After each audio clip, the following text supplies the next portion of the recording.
আসসালামু আলাইকুম বন্ধুরা, তোমরা সবাই কেমন আছেন? আমার খামার দিচ্ছি, খামারে কি মাছা সিস্টেম কি রকম করে হয় তোমাদেরকে আমি দেখাচ্ছি।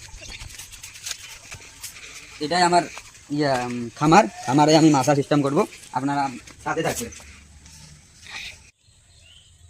বন্ধুরা, আমি এই যে গাছের ঠেল দিচ্ছি। গাছের ঠেল অনেক আমাদের বাড়িতে আছে, আমি বাঁশ ইউজ না করে, বাঁশ না দিয়ে আমি এই গাছের ঠেলটা দিচ্ছি।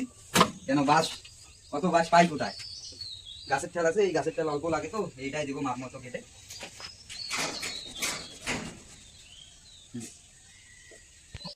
এই যে আমি মাপ মতো নিয়ে এই গাছের ঠেলটাকে কাটবো, আমি এখন কাটিয়ে ভালো করে লাগিয়ে দেবো। আমার খুঁটিগুলো সবগুলো বাঁধা হলো, এখন আমি নাপ নিব। নাপ নিয়ে দেখবো কাইন কতটা লাগে। মাপটা আগে নিই, মাপ আসলে এই যে একটুক এই মাপটা নিয়ে কাইনগুলো পুরাটাতে বিছাই দেবো। মাপটা নিতে হবে, বাঁশের কান দিতে হবে। এখন আমি বাঁশটাকে কাটবো।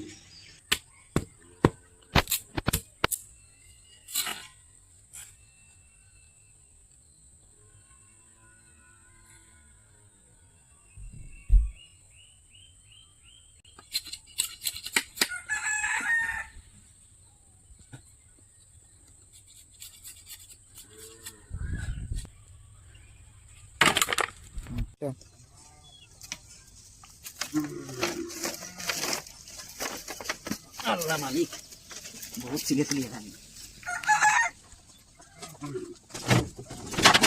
ঠিক আছে।